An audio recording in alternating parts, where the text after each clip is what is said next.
Então, hoje estudaremos Levítico 13 a 15, capítulos que tratam da pureza diante de Deus. Veremos como a impureza simbolizada pelas doenças de pele, fluxos corporais e pelas condições físicas afetam a comunhão do povo com Deus. Em Levítico 13, veremos que a lepra não era apenas uma enfermidade, mas uma figura do pecado, algo que contamina, isola e rompe relacionamentos. E em Levítico 14, Deus revela um caminho de restauração, mostrando que ele não apenas identifica a impureza, mas oferece cura e reintegração por meio do sacrifício, algo que aponta diretamente para Cristo, o verdadeiro sacrifício restaurador.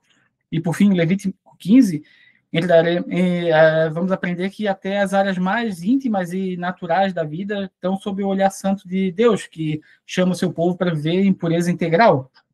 E assim, esses 3 capítulos nos lembram que Deus é santo e deseja que vivamos em comunhão limpa, restaurada e mantida pela graça purificadora de Cristo. Sobre o capítulo 13, ele é um dos capítulos mais longos e complexos desse livro de Levítico. São 59 versículos destacando as leis sobre a lepra. Mas aqui a Bíblia não trata apenas de uma doença física, mas de um símbolo espiritual do pecado, que contamina, cresce, isola e destrói. Na Bíblia, a lepra é sempre uma imagem mais completa da natureza do pecado. Ela começa pequena, mas se espalha. Toca a pele, mas revela a condição interna. Ela contamina os outros, se não for isolada, e separa da comunhão, impedindo o acesso ao santuário. E só Deus pode curar, pois a lepra não havia cura na época. E assim como nos capítulos 11 e 12 tratavam da pureza nas coisas naturais da vida, os capítulos 13 e 14 tratam da pureza moral e espiritual, simbolizada pelas enfermidades contagiosas. Então vamos iniciar a leitura do capítulo 13. E disse o Senhor a Moisés e a Arão: quando alguém estiver inchaço, uma erupção ou uma mancha brilhante na pele, e possa ser sinal de lepra, será levado ao sacerdote Arão ou a um de seus filhos para que seja sacerdote. Esse examinará a parte afetada da pele, e se naquela parte o tiver se tornado branco e o lugar parecer mais profundo do que a pele, é sinal de lepra. Depois de examiná-lo, o sacerdote o declarará impuro. Então, a lepra aqui é um termo amplo, não é limitado à hanseníase que a gente conhece hoje, abrangendo várias doenças de pele, mas sempre com um significado espiritual.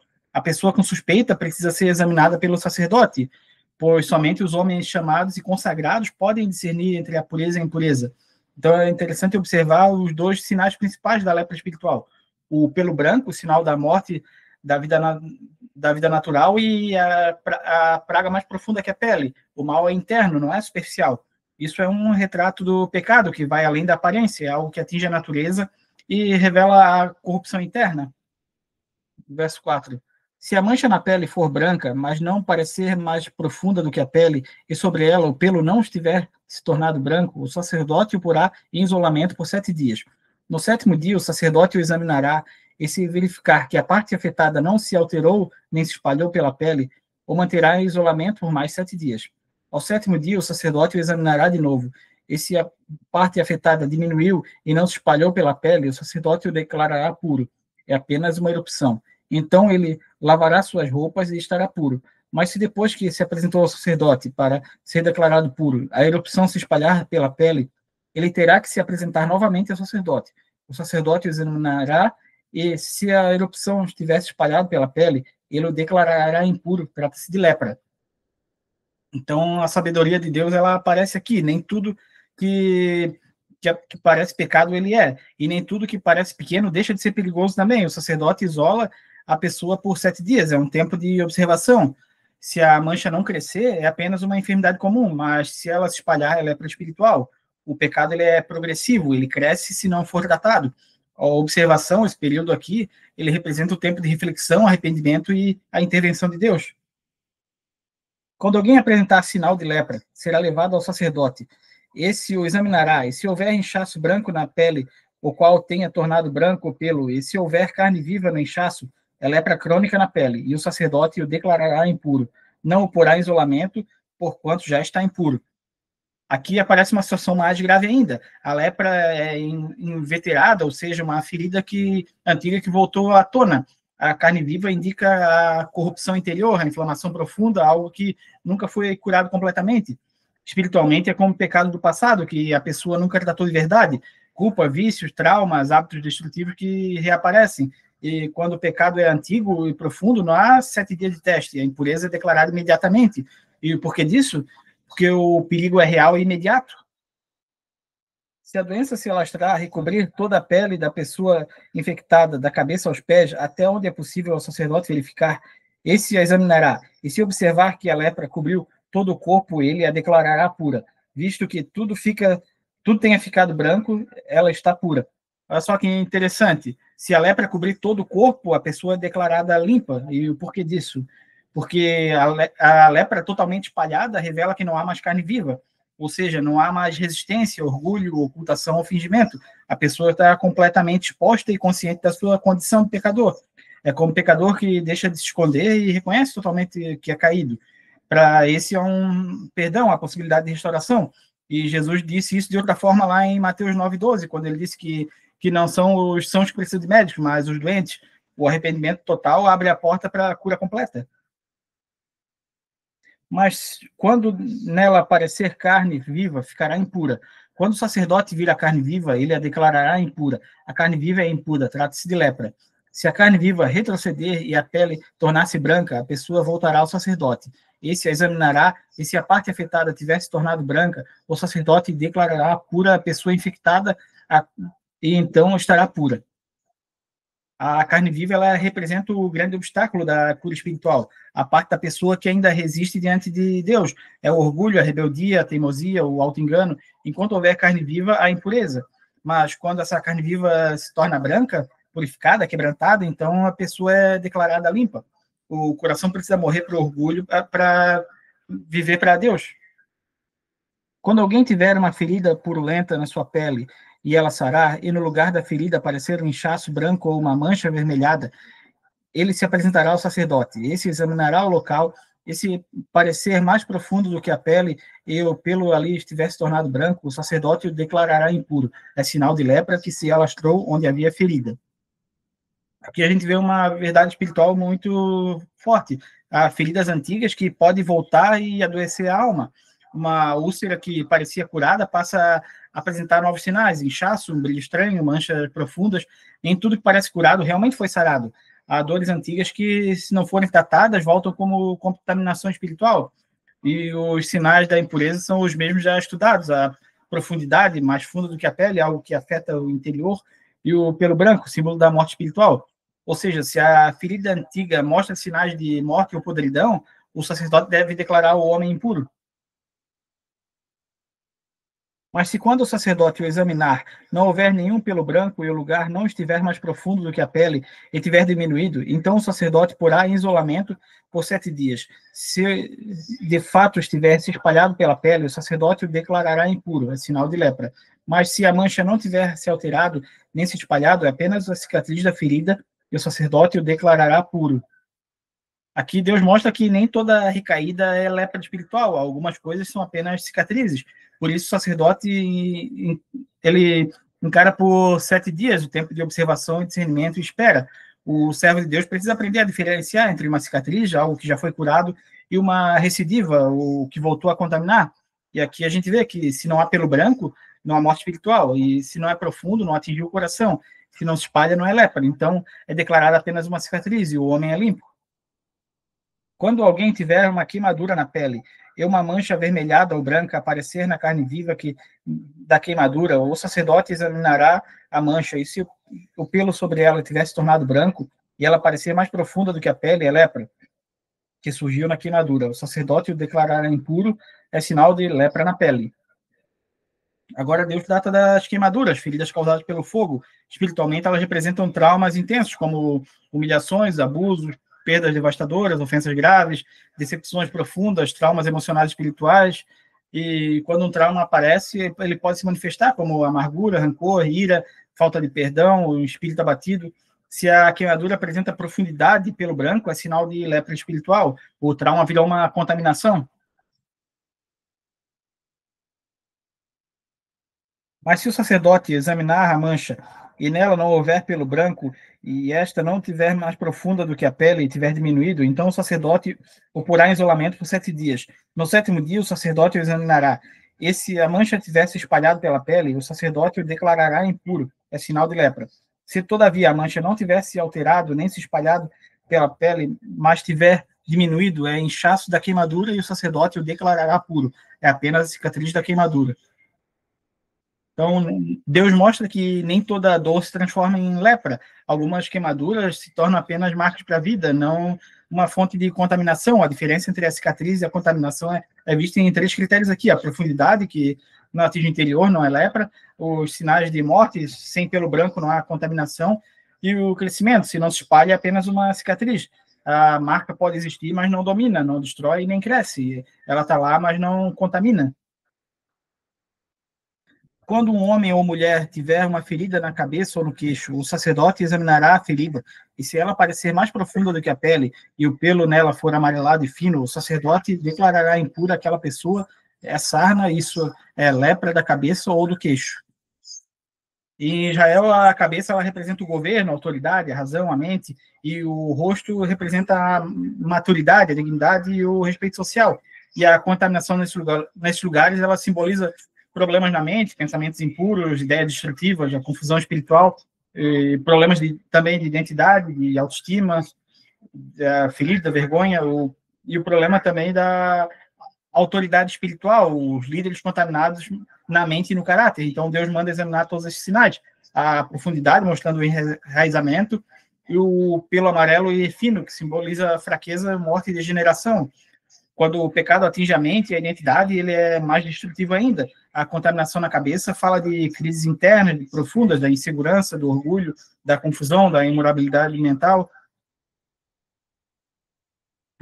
Mas se quando o sacerdote examinar o sinal de sarna, esse não parecer mais profundo do que a pele e não houver pelo escuro nela, então o sacerdote porá a pessoa infectada em isolamento por 7 dias. No 7º dia, o sacerdote examinará a parte afetada, e se a sarna não tivesse espalhado e não houver pelo amarelado nela e não parecer mais profunda do que a pele, a pessoa rapará o pelo, exceto na parte afetada, e o sacerdote a porá em isolamento por mais 7 dias. Então, Deus não permite que a pessoa seja declarada impura de imediato, se não houver sinais claros. Há momentos em que a crise emocional, mental ou espiritual não é lepra, mas uma confusão temporária. O sacerdote, então, estabelece um processo de observação, a primeira semana de isolamento, tempo de reflexão, de descanso, de silêncio, e manda raspar o cabelo ao redor para remover todas as distrações, vaidade, aparência na área crítica. E a segunda semana de isolamento é uma nova oportunidade de restauração. E o que é mais difícil de discernir precisa de mais tempo diante de Deus. Os ataques da mente e da identidade muitas vezes exigem um recolhimento, uma introspecção, um aconselhamento espiritual, oração, jejum, reflexão. E a cabeça raspada ela simboliza a humildade, a renúncia do orgulho e a exposição total. No 7º dia, o sacerdote examinará a sarna, e se não tivesse espalhado mais e não parecer mais profundo do que a pele, o sacerdote declarará pura a pessoa. E essa lavará suas roupas e estará pura. Mas se a sarna se espalhar pela pele, depois que a pessoa for declarada pura, então aqui Deus mostra o ponto-chave, o que define se algo é lepra ou apenas uma ferida emocional. Não é a aparência, mas o crescimento. Se não cresce, é apenas uma cicatriz emocional. Se cresce, é contaminação espiritual. Deus trata a expansão como sinal de perigo. Pensamentos ruins podem aparecer, isso é natural, é humano, mas se eles crescerem, dominarem, se espalharem, influenciam as decisões, então revelam uma contaminação mais profunda. E esse é o princípio espiritual da tentação. Um pensamento se torna um desejo se torna um hábito se torna um pecado, e o pecado torna-se uma prisão. O sacerdote examinará, e se a sarna tivesse espalhado pela pele, o sacerdote não precisará procurar pelo amarelo, a pessoa está impura. Se, entretanto, verificar que não houve alteração e cresceu pelo escuro, a sarna está curada. A pessoa estará pura e o sacerdote a declarará pura. Então, aqui é a decisão final. Se a ferida cresce, é lepra. Se para de crescer, é cura. Se o pelo volta ao preto, a vida foi restaurada. O pelo preto aqui, ele simboliza isso, a vitalidade, a identidade restaurada, a maturidade, a força. Se a pessoa mostra sinais de que a vida espiritual verdadeira, maturidade renovada e estabilidade na mente, então houve uma cura. O crescimento positivo, ele substitui o crescimento maligno. Quando o homem ou a mulher tiver manchas brancas na pele, o sacerdote examinará as manchas. Se forem brancas sem brilho, é uma eczema que se alastrou. A pessoa está pura. Então, antes de falar do leproso isolado, Deus dá o contraste aqui. Nem toda mancha branca é lepra, algumas são apenas doenças leves de pele, o chamado pano branco, sem significado espiritual. Deus não quer que a gente viva com uma culpa falsa a marcas que não são pecado, falhas que não são contaminação espiritual e fragilidades que não significam impureza. O discernimento espiritual ele é essencial para isso, que nem tudo é lepra, nem tudo exige isolamento e nem tudo é fraqueza ou motivo de condenação. Quando os cabelos de um homem caírem, ele está calvo, todavia puro. Se lhe caírem os cabelos da frente e da cabeça, ele está meio calvo, porém puro. Então, aqui é o mesmo princípio. A perda de cabelo natural, seja total, a calvície, ou frontal, a calvície da testa, que chamam, não é um sinal de impureza. A Bíblia separa com clareza o que é natural e o que é espiritualmente contaminado. Deus não confunde a velhice, a genética ou a fragilidade corporal com o pecado. Deus não abandonou os carecas. Mas se tiver uma ferida avermelhada na parte calva da frente ou de trás da cabeça, é lepra que se alastra pela calva da frente ou de trás da cabeça. O sacerdote examinará se a ferida inchada na parte da frente ou de trás da calva for avermelhada como lepra de pele. O homem está leproso e impuro. O sacerdote terá que declará-lo impuro devido à ferida na cabeça. Então, aqui a calvície deixa de ser algo natural e torna-se um terreno de contaminação. A cor branca e avermelhada, ela representa a palidez como morte espiritual e a vermelhidão como inflamação, corrupção ou desordem interna. A combinação revela a impureza profunda. Quem ficar leproso, apresentando quaisquer desses sintomas, usará roupas rasgadas, andará descabelado, cobrirá a parte inferior do rosto e gritará: impuro, impuro. Esse aqui é um dos versículos mais impactantes de toda a Bíblia. Aqui a gente vê as 4 situações que revelam o estado terrível do pecado não tratado. As roupas rasgadas representam um sinal de luto, de dor, de vergonha. O pecado destrói a dignidade e a aparência espiritual da pessoa. E a cabeça descoberta também, ela representa a exposição completa. Quem vive no pecado está espiritualmente vulnerável. E cobrir o lábio, sinal de afastamento, de silêncio, de retração. É como se Deus dissesse: sua comunhão está obstruída. E o clamar impuro, impuro, o leproso precisa anunciar a sua condição para evitar contagiar os outros, para que ninguém se aproxime dele. E isso mostra 2 verdades também muito profundas aqui. O pecado tem impacto comunitário, ele contagia, e o reconhecimento da impureza é parte do processo de cura. O pecado ganha força quando escondido, mas ele perde força quando confessado. Enquanto tiver a doença, estará impuro, viverá separado fora do acampamento. Então, aqui é o golpe final, a consequência última da lepra, o isolamento, que o pecado quebra a comunhão, ele destrói relacionamentos, ele afasta da presença de Deus e remove a pessoa do centro do povo, ele produz uma morte espiritual. Note que aqui é dito, ele habitará só, mas não abandonado por Deus. Deus isola para proteger ele e os outros, mas a própria lei prevê que no dia que ele puder restaurar, ele volta à comunidade. Nós vamos ver isso lá em Levítico 14. O pecado isola, mas Deus pode curar, e a separação não é o fim, é o início da restauração. Quando aparecer mancha de mofo em alguma roupa, seja lã, seja linho, agora acontece uma mudança radical aqui no capítulo. Pela primeira vez, a lepra deixa de ser vista como uma doença de pele e passa a ser uma impureza nos objetos do cotidiano. A roupa na Bíblia ela tem um significado muito importante, ela representa a conduta, como dito lá em Gálatas 3:27, revestivos de Cristo. E ela representa o caráter também, as vestes da justiça, dita lá em Isaías 61:10. E ela representa também os hábitos externos, o ambiente familiar, o estilo de vida. A gente conhece uma pessoa pelas vestes que ela usa. O pecado não tratado, ele atinge muito mais do que a vida interior. Ele altera os hábitos, os ambientes, as rotinas e relacionamentos. O que antes era apenas uma contaminação interna, agora passa a se manifestar fora, nas estruturas ao redor da pessoa. Ou em qualquer peça tecida ou entrelaçada de linha ou de lã, ou em qualquer pedaço de objeto de couro, se a mancha na roupa ou no pedaço de couro ou na peça tecida ou entrelaçada ou em qualquer objeto de couro for esverdeada ou avermelhada, é mancha de mofo, que deverá ser mostrada ao sacerdote. A Bíblia cita 2 tipos de fios aqui, os tecidos e os entrelaçados, os fios na vertical e na base e os fios horizontais, com detalhes. Ou seja, a contaminação pode atingir o fundamento da vida, a estrutura da personalidade ou os detalhes do comportamento. E as cores mencionadas de contaminação aqui também têm um significado importante. O verde doente é o apodrecimento espiritual e o vermelho inflamado, a inflamação do pecado, a ira, o orgulho. E a impureza espiritual ela pode aparecer nas bases da vida, nos valores, nas crenças, nas práticas diárias, através das palavras, das atitudes, ou nos detalhes pequenos e hábitos destrutivos que a gente nem percebe. O sacerdote examinará a mancha e isolará o objeto afetado por 7 dias. Então, assim como antes o sacerdote examinava a pessoa, agora ele examina também o objeto.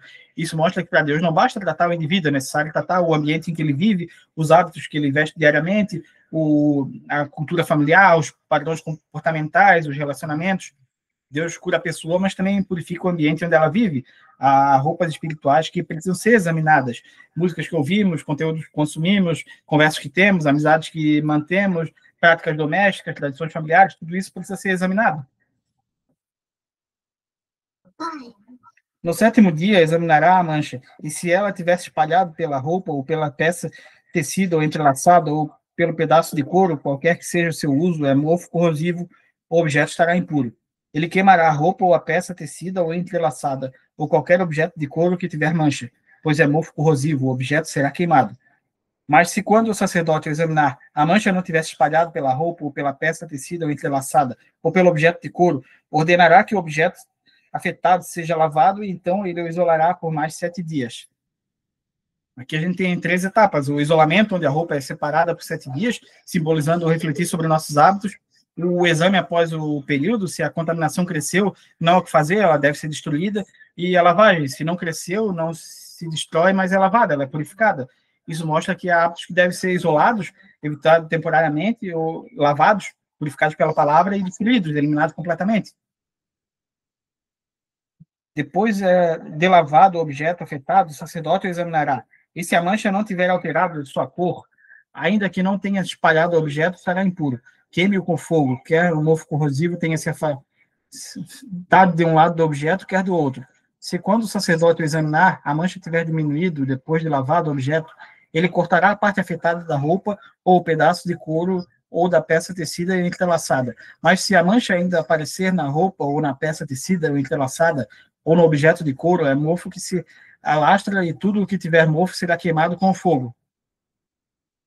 Então, aqui Deus mostra o processo completo. Se a roupa não muda, é destruir, mas se melhora, mas não desaparece, deve ser lavada novamente. Só depois de totalmente limpa é que ela é considerada restaurada. A cura do ambiente ela é tão importante quanto a cura da alma. E alguns hábitos precisam de várias lavagens, de repetição da palavra, de insistência na santificação. Mas se depois de lavada a mancha desaparecer da roupa, ou a peça tecida ou entrelaçada, ou do objeto de couro, o objeto afetado será lavado de novo, e então estará puro. Essa é a regulamentação acerca da mancha do mofo nas roupas de lã ou de linho, nas peças tecidas ou entrelaçadas, ou nos objetos de couro, para que sejam declarados puros e impuros. Então, o capítulo termina com a mesma ideia que permeou toda a sessão. O sacerdote decide o destino, puro ou impuro. Assim como Cristo é o único que pode declarar uma alma limpa, ele também é o único que pode declarar hábitos limpos, ambientes limpos, rotinas limpas e estilo de vida limpo. Nada escapa do exame dele. E com isso, nós aprendemos nesse capítulo que o pecado contamina o ambiente, não só a pessoa, e existem hábitos que precisam ser isolados, outros lavados, outros destruídos. A santidade afeta o estilo de vida, não apenas o coração, e Deus trata tanto a alma quanto o ambiente, ele limpa tudo. E Cristo é o sacerdote que examina e purifica nossas vestes espirituais. A vida cristã inclui uma reforma prática no nosso cotidiano. Nada é irrelevante para Deus, ele se importa com cada detalhe, com cada tecido da nossa vida. Até aqui, tudo bem? Então, vamos para o capítulo 14. Levítico 14 ele é um dos capítulos mais belos e cristologicamente profundos de todo o Torá, de todo o Pentateuco. Se Levítico 13 mostrou a gravidade do pecado, Levítico 14 mostra a graça da restauração. Aqui a gente vê como Deus trata o leproso que já foi curado, a reintegração, a purificação e o retorno ao arraial e o reencontro com a presença de Deus. Vamos à leitura do verso 1. Disse também o Senhor a Moisés. Ou seja, Deus tem as instruções como restaurar o impuro, a graça que começa a entrar em cena. Essa é a regulamentação acerca da purificação do leproso. Ele será levado ao sacerdote. Observa só, ele já foi curado, isso Deus fez. Agora ele deve ser purificado, e isso o sacerdote faz. A cura ela é definitiva, a purificação é sacerdotal e a restauração ela é comunitária. E trazer isso para a nossa realidade, Cristo cura o pecado, o Espírito Santo purifica a alma, e a igreja restaura a comunhão. A lepra jamais se cura sozinha, e o leproso jamais se purifica sozinho. Que sairá do acampamento e o examinará, se a pessoa foi curada da lepra. O sacerdote não espera o leproso voltar, ele vai até ele. Aqui Jesus é claramente simbolizado. Ele vai ao encontro dos pecadores, toca o leproso, busca o perdido e aproxima-se do isolado.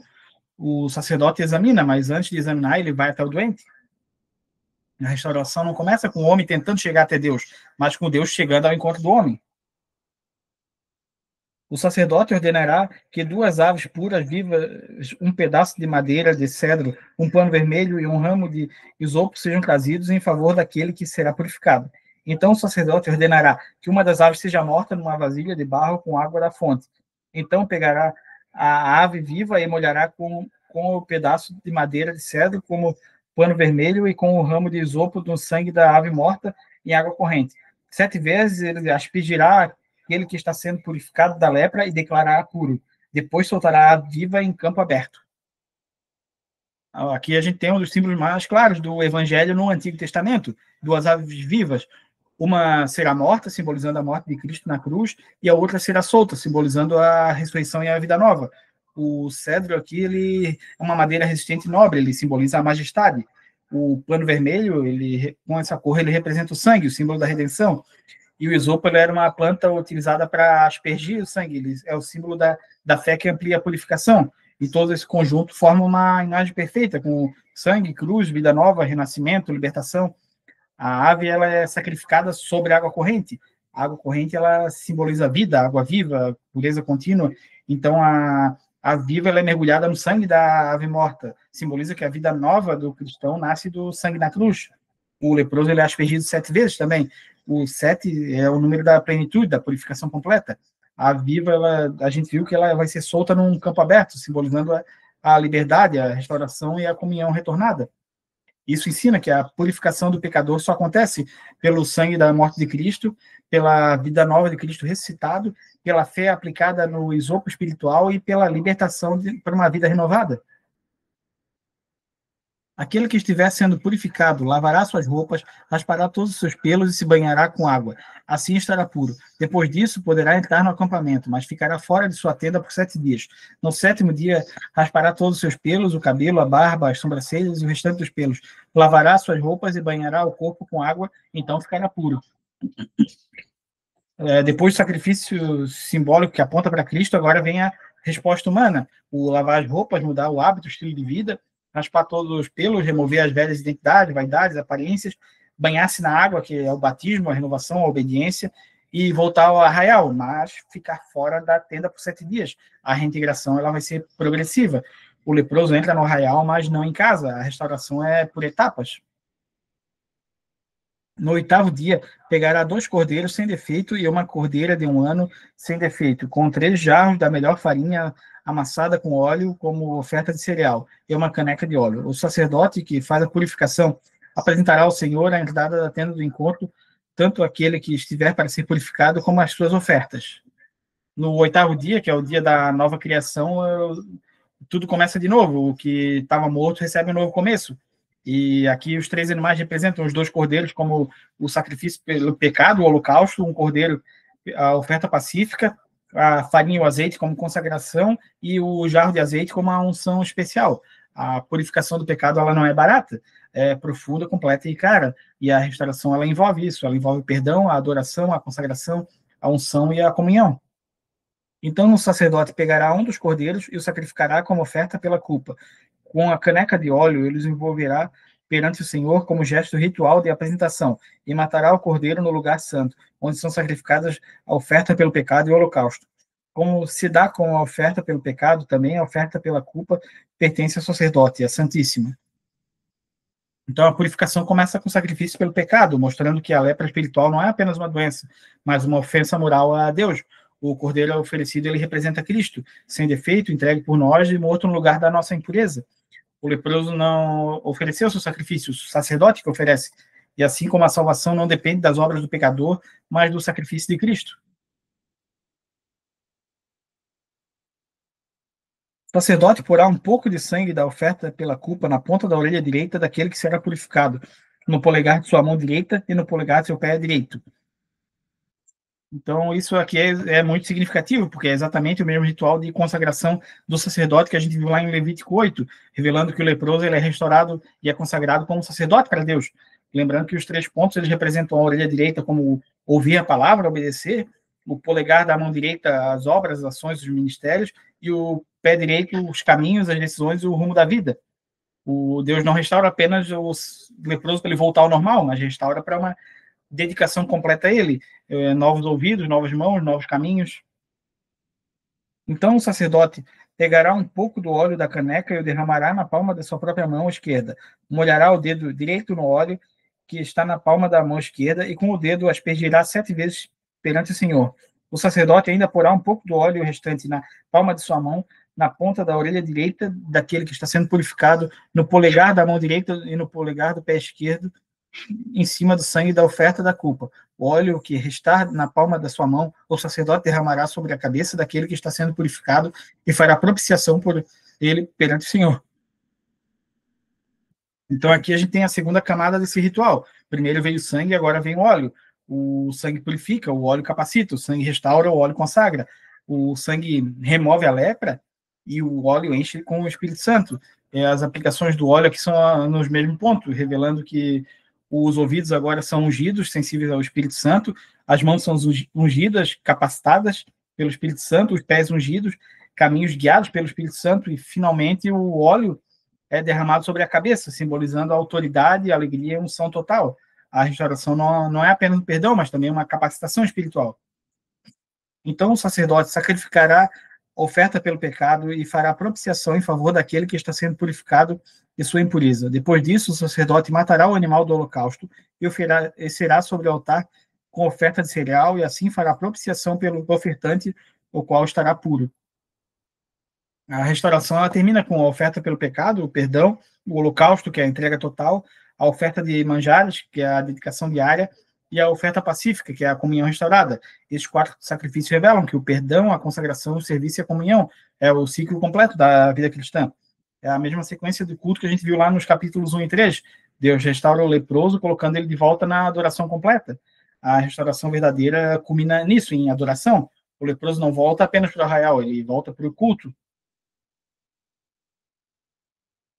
Se, todavia, o ofertante for pobre, sem recursos para isso, pegará um cordeiro como oferta pela culpa, o qual será movido para fazer a propiciação pelo ofertante, com um jarro da melhor farinha amassada, com óleo, como oferta cereal, uma caneca de óleo, e 2 rolinhas e 2 pombinhos, ou 2 pombinhos, conforme os seus recursos, ou como oferta pelo pecado, e o outro como holocausto.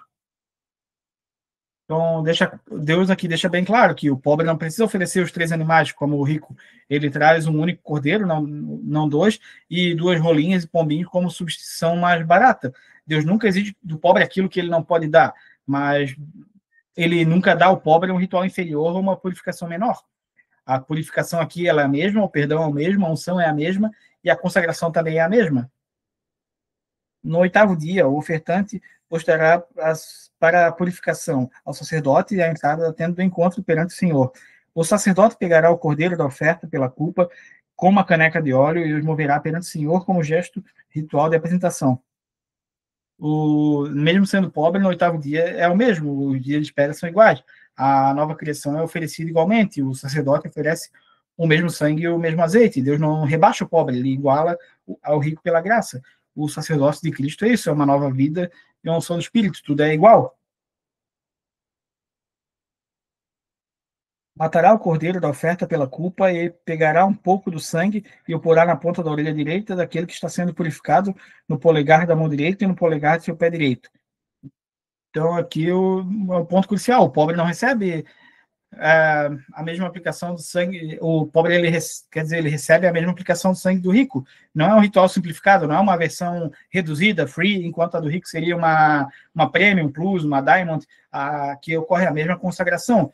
O ouvido da palavra, a mão na mão e no pé, fazendo as obras justas e o caminho em obediência. A santidade ela não é um privilégio de quem tem mais. O coração humilde tem tanto acesso à santidade quanto o coração mais abastado. O sacerdote derramará um pouco do óleo na palma da sua mão esquerda e com o dedo indicador aspergirá um pouco do óleo na palma da mão esquerda 7 vezes perante o Senhor. Ele porá o óleo na palma da sua mão nos mesmos lugares em que pôs o sangue da oferta da culpa, na ponta da orelha direita, daquele que está sendo purificado no polegar de sua mão direita, no polegar de seu pé direito. O que restar do óleo na palma de sua mão, o sacerdote derramará sobre a cabeça daquele que está sendo purificado para fazer propiciação por ele perante o Senhor. Então a cena se repete detalhadamente: o dedo do sacerdote com azeite na mão esquerda, a aplicação dos 3 pontos, o derramamento sobre a cabeça, é idêntico ao ritual do homem rico que trouxe os cordeiros. A unção do Espírito Santo não depende do poder aquisitivo. O pobre recebe o mesmo espírito, o mesmo poder, a mesma alegria, a mesma autoridade espiritual. A unção ela é para todos. O Espírito Santo não faz distinção entre classes sociais. Deus honra e unge quem é fiel, não sendo rico ou pobre. Depois sacrificará uma das rolinhas ou um dos pombinhos, conforme os seus recursos, um como oferta pelo pecado e outro como holocausto com oferta de cereal. Assim o sacerdote fará propiciação perante o Senhor em favor daquele que está sendo purificado. O pobre pode até não trazer a carne do cordeiro para esse momento, mas traz o que está ao alcance da mão dele. Deus aceita totalmente, não há diferença na expiação. O perdão acaba sendo o mesmo, a comunhão é a mesma e a passagem da morte para a vida também é a mesma. Essa é a regulamentação para todo aquele que tem lepra e não tem recursos para fazer a oferta de sua purificação. Então, esse versículo diz tudo aqui. Deus estabelece uma lei que inclui o pobre e coloca ele no mesmo nível do rico. A purificação do leproso é um retrato perfeito do evangelho. Todos nós somos leprosos pelo pecado, todos somos curados pelo mesmo Cristo, purificados pelo mesmo sangue e cheios com o mesmo Espírito. Todos nós somos reintegrados ao mesmo povo. O Senhor disse a Moisés e a Arão: quando vocês entrarem na terra de Canaã, que dou a vocês como propriedade, e eu puser mancha de mofo numa casa na terra que lhes pertence, o dono da casa irá ao sacerdote e dirá: parece-me que há mancha de mofo em minha casa. Então aqui já é uma promessa para quando eles habitarem em Canaã. Deus já está antecipando. E a lepra nas casas não era um mero mofo, mas era um símbolo espiritual da contaminação profunda. É interessante notar a frase aqui: eu puser mancha de mofo numa casa. Deus vai decidir isso, revelando a realidade de que Deus está no controle soberano de tudo. Nada ocorre por acaso, nada foge da vontade dele. A lepra na casa é um sinal pedagógico, não uma punição arbitrária. Deus está mostrando algo, ele não está castigando. A lepra na casa pode representar que há um pecado oculto, uma contaminação moral no lar, o ambiente está espiritualmente adoecido, existem práticas de idolatria que entraram sorrateiramente naquela casa e as pessoas fazem, às vezes não percebem, tem influência maligna que se instalou. Deus não ignora o ambiente onde a gente vive, ele quer lares curados, purificados. Antes de examinar o mofo, o sacerdote ordenará que desocupem a casa para que nada que houver na casa se torne impuro.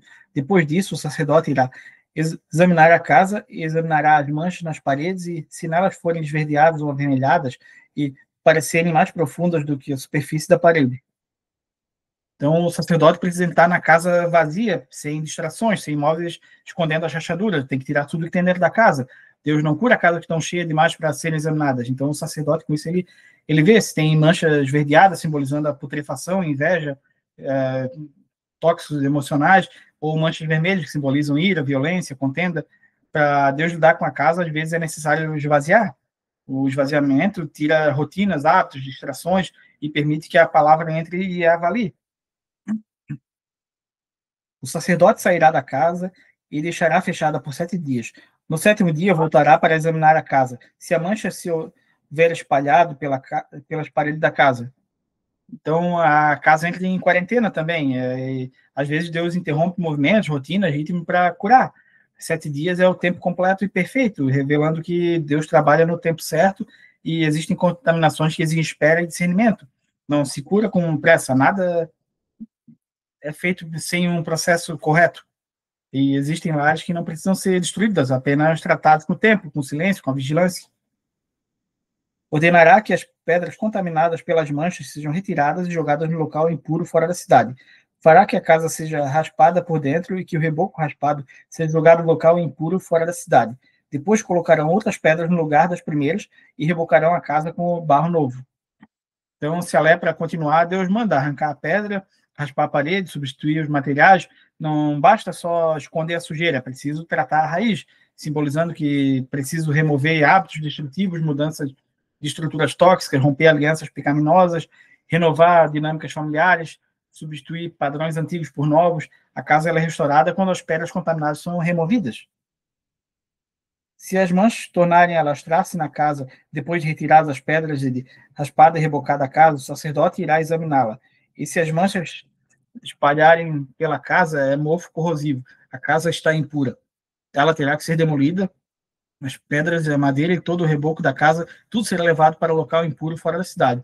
Quem está na casa, enquanto estiver fechada, estará impuro até a tarde. Aquele que dormir ou comer na casa terá que lavar suas roupas.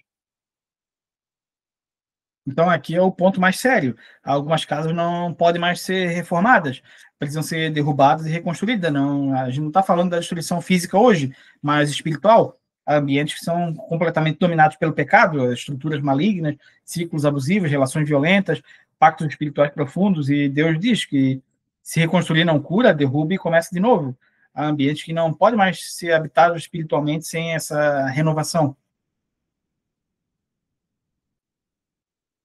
Mas se o sacerdote for examiná-la e as manchas não estiverem se espalhado depois de rebocada a casa, declarará pura a casa, pois a mancha de mofo desapareceu. Para purificar a casa, ele pegará 2 aves, um pedaço de madeira de cedro, um pano vermelho e isopo. Depois matará uma das aves numa vasilha de barro com água da fonte. Então pegará o pedaço de madeira de cedro, o isopo, o pano vermelho e a ave viva, e os molhará no sangue da ave morta e a água da fonte, e aspergirá na casa 7 vezes. Ele purificará a casa com o sangue da ave, com a água da fonte, com a ave viva, com um pedaço de madeira de cedro, com o isopo e com o pano vermelho. Depois soltará a ave viva em campo aberto fora da cidade. Assim fará propiciação pela casa e ela ficará pura. Então, a purificação da casa ela é idêntica à purificação do leproso que a gente viu lá no começo. Exige 2 aves, uma viva e uma morta, o cedro, que representa a realeza e firmeza, o pano vermelho, que representa o sangue, e o isopo para a purificação, e a água viva, a água da fonte. A casa tem o seu próprio rito de expiação também. Deus trata a casa como um ser vivo. O ambiente precisa de expiação, precisa de purificação. O lar precisa de sangue, água e espírito. E uma casa purificada, ela é cheia de vida, né? Como a ave viva, ela é lavada com a água, é santificada com o cedro e o pano vermelho, ela é separada com o isopo e liberta com sangue. Deus santifica os ambientes também, e o Espírito Santo deseja habitar na casa, não só no coração. Essa é a regulamentação acerca de qualquer tipo de lepra, de sarna, de mofo nas roupas ou na casa, e de inchaço, erupção ou mancha brilhante, para ser determinar quando uma coisa é pura ou impura. Essa é a regulamentação acerca de qualquer tipo de lepra e de mofo. Aqui o capítulo conclui com tudo que existe para ensinar. Não é apenas um ritual, é pedagogia divina. Deus ensina o povo a discernir entre o puro e o impuro no corpo, na roupa e na casa também. A lepra, no contexto bíblico, nunca era uma doença sozinha, só uma condição física. Ela era um símbolo do pecado que contaminava, espalhava, tomava forma, se infiltrava e destruía. Deus ensina o povo a combater ela em todas as esferas. E com esse capítulo a gente entende que Deus cura pessoas e casas, ele não tolera ambientes contaminados, trabalha com inspeção, avaliação, disciplina e substituição, transforma as estruturas, não apenas as emoções, restaura a família como um todo, e Deus purifica o lar com sangue, água e espírito. Ele faz a casa um corpo, um lugar de vida e presença de Deus. Tudo bem até aqui?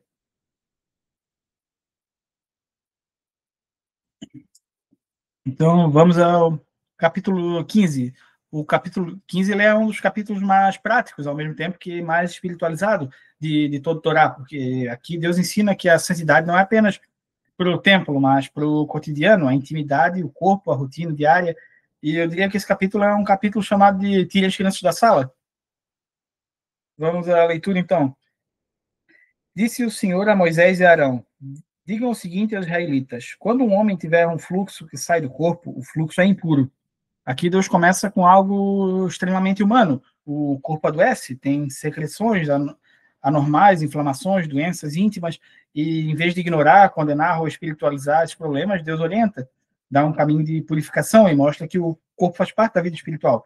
A santidade bíblica, ela não despreza o corpo, ela integra. A santidade é o corpo, a alma, a rotina e a vida. Ele ficará impuro por causa do seu fluxo, quer continue, quer fique retido. A cama em que um homem com fluxo se deitar ficará impura, qualquer coisa que ele se sentar ficará impura. E tocar na cama dele lavará suas roupas, se banhará com água e ficará impuro até a tarde. Todo aquele que se sentar sobre qualquer coisa a qual esse homem se sentou, lavará suas roupas, se banhará com água e estará impuro até a tarde. Quem tocar no homem que tiver um fluxo, lavará suas roupas, se banhará com água e ficará impuro até a tarde. Então, o fluxo anormal, ele simboliza uma doença, um desequilíbrio, uma contaminação, aquilo que vaza e se espalha. Deus ensina que a impureza alcança ambientes e pessoas. Nada no corpo é neutro, tudo afeta o ambiente espiritual. Assim como no capítulo 14, que a gente viu da lepra nas casas, que a gente vê que a vida íntima, ela afeta o lar, a rotina afeta a santidade. E pequenos descuidos contaminam relacionamentos. Aquilo que está vazando na vida de alguém, emocionalmente, sexualmente, espiritualmente, afeta os outros. Se o homem cuspir em alguém que está puro, este lavará suas roupas e se banhará com água e ficará impuro até a tarde. Tudo aquilo que o homem se sentar quando montar um animal estará impuro, e tudo que tocar em qualquer coisa que tenha estado debaixo dele ficará impuro até a tarde. Quem pegar essas coisas lavará suas roupas, se banhará com água e ficará impuro até a tarde. Qualquer coisa, qualquer pessoa tocada pelo homem com fluxo, sem que este tenha lavado as mãos, lavará suas roupas, se banhará com água e ficará impuro até a tarde. Então, aqui são as três ferramentas da purificação: a água, a lavagem e o tempo, esperar até a tarde, mostrando que a purificação ela é progressiva, o cuidado ele é disciplinado e a restauração exige uma higiene espiritual, emocional e até relacional. A santidade é mantida por hábitos: lavar, limpar, separar e recompor. A vasilha de barro na qual ele tocar será quebrada. Se tocar numa vasilha de madeira, ela será lavada. Quando o homem sarar de seu fluxo, contará 7 dias para sua purificação. Lavará suas roupas, se banhará em água corrente e ficará puro. No 8º dia, pegará 2 rolinhas ou 2 pombinhos e irá perante o Senhor entrar da tenda do encontro, e os dará ao sacerdote. O sacerdote os sacrificará, um como oferta pelo pecado, o outro como holocausto, e assim fará propiciação perante o Senhor em favor do homem por causa do fluxo. Então, quando o fluxo para, o homem conta 7 dias para lavar-se e oferece uma ave pelo pecado e outra pelo holocausto, significando que a reconciliação dele com Deus na expiação e a consagração total com o holocausto. O processo aqui ele é completo: a cura física, a restauração espiritual, a reconciliação comunitária, o retorno dele à vida em comunidade, e a purificação não é apenas tratar o corpo, é tratar o coração também.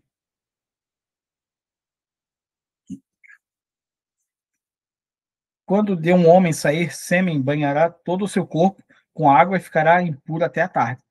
Aqui a gente não está falando de doença, mas de algo normal, uma descarga seminal que pode ser uma emissão noturna, algo involuntário. E é interessante perceber, não é pecado, mas gera impureza ritual. O porquê disso? Porque o ciclo reprodutivo ele é santo, a sexualidade tem um significado espiritual. Deus criou e valoriza o corpo, mas ele quer que seja tratado com reverência. E a purificação envolve banhar o corpo e esperar até o fim do dia. Deus ensina que o homem é tratar a sexualidade com dignidade e disciplina, e a sexualidade ela é boa, mas precisa ser cuidada, tratada e honrada diante de Deus. Qualquer peça de roupa ou de couro em que houver sêmen será lavada com água e ficará impura até a tarde. E, então, tudo que entra em contato com essa emissão deve ser lavado, separado, purificado, mostrando que a sexualidade ela não é isolada, ela afeta o ambiente, as roupas, a rotina, a vida prática, e isso não é sinal de culpa, mas de consciência. Deus quer que o homem seja responsável com o corpo dele, consciente com os atos, cuidadoso com o ambiente e limpo na intimidade dele. O homem que não se organiza na sua sexualidade, ele é desorganizado na vida como um todo. Quando o homem se deitar com uma mulher e ele sair sêmen, ambos terão que se banhar com água e estarão impuros até a tarde. Aqui Deus está falando do ato sexual dentro do casamento. É interessante perceber algo aqui muito importante. O sexo não é pecado, o casal não é condenado, a relação não é proibida, mas tudo isso precisa de purificação.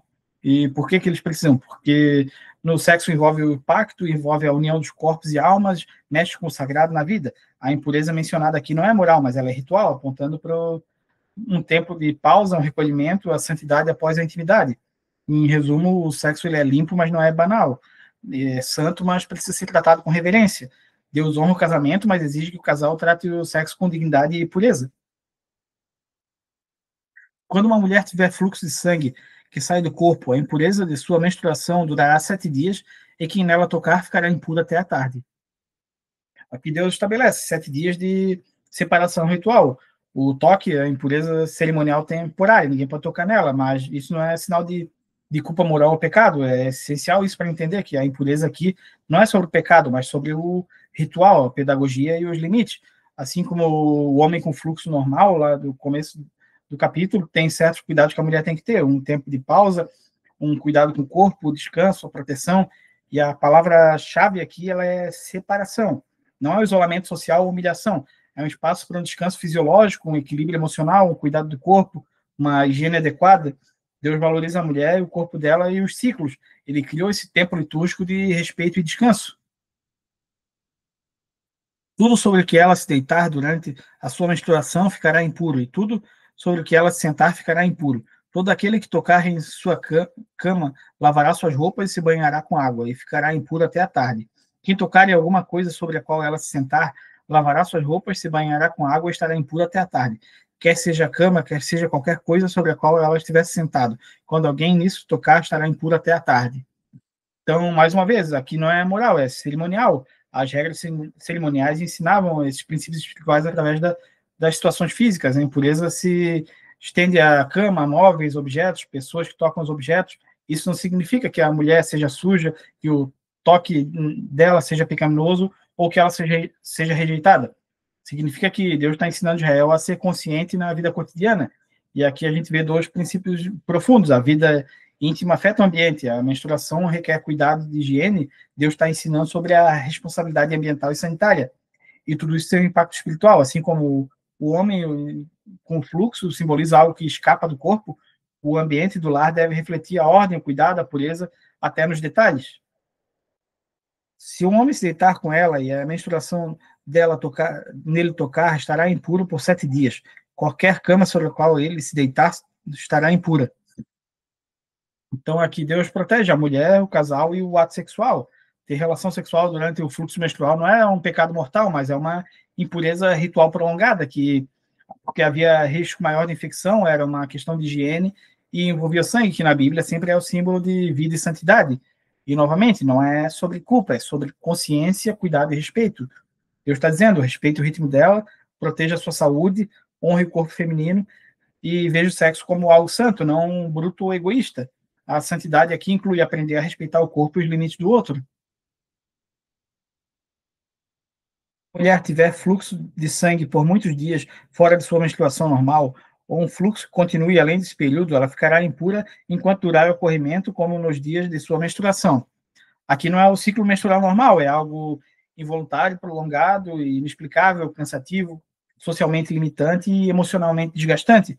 E a mulher que tinha isso, ela vivia com dor física, perda contínua de sangue, fraqueza, o isolamento ritual, a sensação de culpa, a vergonha cultural, a solidão, a inutilidade, era um estigma para ela. É bem nesse quadro que a gente vê lá no Evangelho a mulher do fluxo de sangue, que Jesus se aproxima dela e chama ela de filha, revelando que o coração de Deus, aqui em Levítico 15, ele é compassivo, não punitivo. Ele não está castigando ela. Deus vê, entende e acolhe as dores prolongadas, físicas, emocionais ou espirituais. Qualquer cama em que ela se deitar enquanto continuar com seu fluxo será impura, como acontece com a sua cama durante sua menstruação. E tudo que ela se sentar estará impuro, como durante sua menstruação. Quem tocar em alguma dessas coisas ficará impuro. Lavará suas roupas, se banhará com água e ficará impuro até a tarde. Então, o sofrimento prolongado dela contamina também o ambiente, não por pecado mortal, mas por impureza ritual. E isso significa que ninguém podia tocar ou se sentar com ela, ninguém poderia dormir com ela, tocar, compartilhar objetos ou ter contato prolongado. Ela vivia isolada, era um sofrimento invisível dentro da própria casa. Isso gerava certamente uma tristeza, uma rejeição, sensação de inutilidade, perda de dignidade, quebra de vínculos familiares, falta de amparo emocional. A lei aqui ela não condena, mas protege da contaminação e cria um espaço para a cura. Mas Jesus, ao tocar aquela mulher, ele demonstra algo ainda maior. Ele é aquele que purifica a impureza, em vez de ser contaminado por ela. O isolamento prolongado, por causa da dor, da vergonha, da doença, ele é devastador, mas Deus intervém. Há sofrimentos que ninguém vê, mas Deus vê. E a solidão dói tanto quanto a doença. Quem sofre precisa de acolhimento, não de julgamento. Jesus se aproxima justamente daqueles que sofrem, daqueles que são evitados. Quando sarar seu fluxo, contará 7 dias e depois disso estará pura.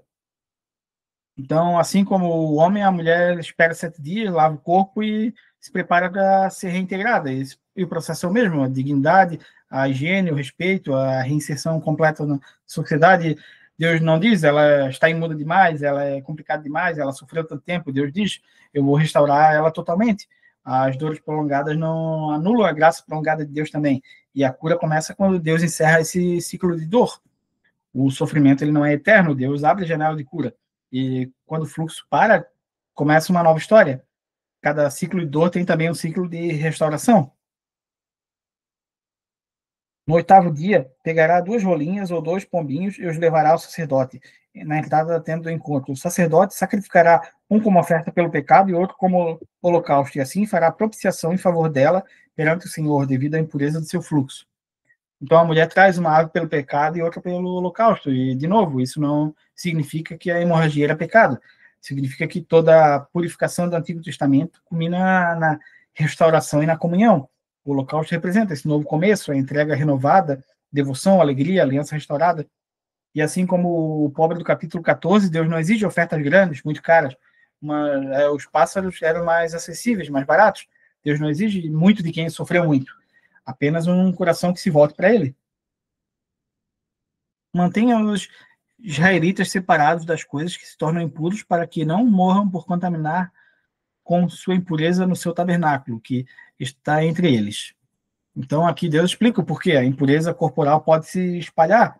Quem está impuro não deve se aproximar do tabernáculo, não por maldade, mas por proteção. A impureza ritual ela é pedagógica, não punitiva. Deus não está dizendo, vocês estão sujos, fiquem longe de mim. Ele está dizendo, vocês são preciosos demais para se aproximarem descuidadamente. E aqui são 3 verdades maravilhosas sobre isso. Deus habita no meio do povo, no tabernáculo, dentro do acampamento, na vida cotidiana, que precisa ser alinhada à presença dele. Deus protege o povo da morte. Se alguém se aproximar do tabernáculo com impureza ritual, não porque pecou, mas porque não estava preparado, poderia morrer, como Nadab e Abiú morreram. E também a terceira, a santidade e consciência na presença de Deus. Não é medo, mas reverência. A santidade é uma forma de viver consciente diante de Deus em todos os momentos da vida, até nos mais íntimos, nos mais simples. Essa é a regulamentação acerca do homem que tem fluxo e daquele que sai o sêmen, tornando-se impuro, da mulher que tem sua menstruação, do homem ou da mulher que tem fluxo e do homem que se deita com a mulher que está impura. Então, esses versículos resumem as 4 grandes temas desse capítulo, que é os fluxos normais masculinos, as emissões normais masculinas de semente, a menstruação feminina e as hemorragia prolongada feminina. E por que é interessante rever isso? Porque, para deixar claro que nenhum desses estados aqui, dessas condições, é algo pecaminoso. O foco é a vida cotidiana, não o ritual sacerdotal. Deus ensina a Israel a distinguir entre o que é santo, o que é comum, o que é puro, o que é impuro. E essas distinções, elas podem criar disciplina, consciência, ordem, a segurança, a comunhão saudável e o cuidado mútuo. A santidade prática exige o discernimento sobre o corpo e os limites do ritmo da vida. A santidade é aprender a separar. E na Bíblia, a palavra separar, ela significa isso, distinguir, discernir, nomear corretamente, organizar, colocar cada coisa no seu devido lugar. O que Deus está ensinando aqui é isso, a santidade não é apenas ritual, é um estilo de vida. Não é só sobre o templo, mas sobre o corpo, o lar, o casamento, a rotina, a saúde, os hábitos. Todo esse capítulo mostra isso, a santidade como um cuidado com o corpo, com o outro, com o ambiente, com a presença de Deus. A santidade verdadeira se manifesta nos detalhes do cotidiano, não apenas nos rituais, na liturgia. As pequenas práticas diárias também fazem parte de uma vida espiritual saudável. A disciplina física, a disciplina espiritual, caminham juntas. Deus está presente no banheiro, no quarto, na casa, em qualquer área da vida, em qualquer cômodo, em qualquer ambiente, não só no ambiente litúrgico da igreja, do culto. Tudo bem até aqui? Então, antes de terminar, eu queria fazer uma leitura do Salmo 51, 7. Purifica-me como isopo e ficarei limpo. Lava-me e ficarei mais alvo que a neve. O isopo é exatamente isso, um instrumento usado nos rituais de purificação do leproso, que havia sido declarado impuro. Davi, aqui nesse salmo, no Salmo 51, ele clama por uma purificação igual àquela descrita em Levítico que a gente viu, mostrando que ele conhecia esses rituais. E em Levítico, a purificação ela era externa, ritual. O isopo também aparece como na crucificação, lá em João 19, 29, conectando o ritual da purificação com a obra de Cristo, o único que realmente nos torna puros e brancos como a neve. E esses capítulos eles podem parecer pesados, porque falam de doença, isolamento, separação, impureza, mas Cristo devolve a mensagem com graça. Deus não apenas identifica a impureza, mas oferece uma limpeza completa para todos nós. Amém? Obrigado pela participação hoje, foi um capítulo denso. Obrigado, até semana que vem, continuamos no Levítico. Tchau. Amém, boa noite, tchau.